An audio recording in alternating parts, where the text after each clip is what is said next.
Well, I'm proud to stand and support this motion in the name of Douglas Lumsden, and I would just take the time to remind Bob Doris, when it comes to embarrassment, Bob Doris is representing the party that campaigned for 2 decades on a slogan, "It's Scotland's oil." And now they're embarrassed by the very idea that we should have a thriving oil and gas sector. And to Martin Whitfield, I would say, Labour closed more coal mines than Mrs Thatcher ever did. But then Mrs Thatcher built more ferries than the SNP have ever built. So let's just be clear. If it was left to the perpetrators of the Butte House Agreement, there'd be no future for North Sea oil and gas. Humza Yousaf stated his ambition just recently that Scotland should no longer be the oil and gas capital of Europe. What a signal to send to investors I will, but be very brief because I have no time.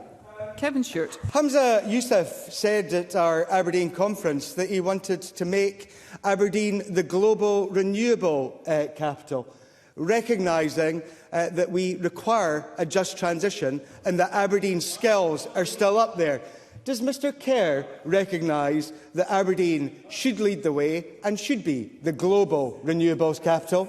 Stephen Kerr. I believe that our country should be world-leading in every respect, oil and gas and renewables. It isn't a choice. We can have both. Yes, that might seem to be cakeism to the member, but I'm all in favour of having your cake and eating it. And we can have that in Scotland because of the strategic strengths that our country has. But for as long as the SNP go on setting their programme for government by the strictures of the Butte House Agreement, they can't expect the oil and gas sector to take them seriously.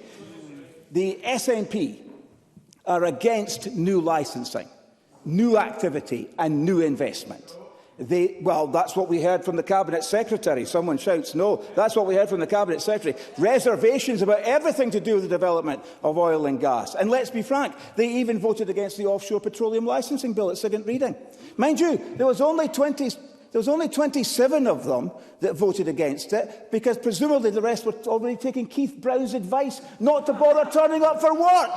But the SNP, truthfully, need to ditch the Scottish Greens and end the Butte House Agreement. And there are wise heads in the SNP ranks that know this only too well. Some of them may even be in the chamber right now.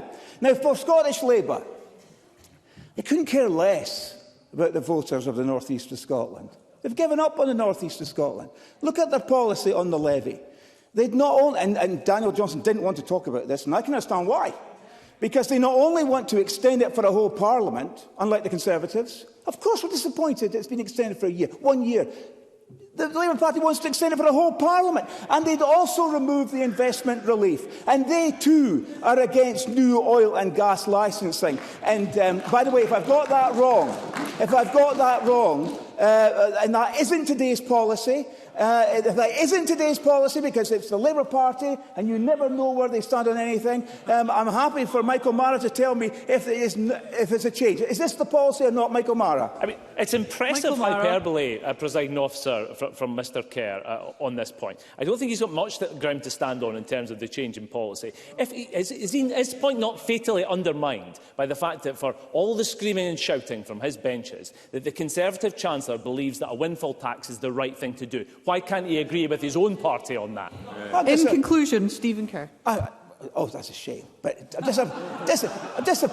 disappointed to be having to close. Disappointed, of course, in that aspect of the budget. But take the budget as a whole. It's a great budget for this country, a great budget for workers, a great budget for growth, and hopefully a great budget to re-elect a Conservative government.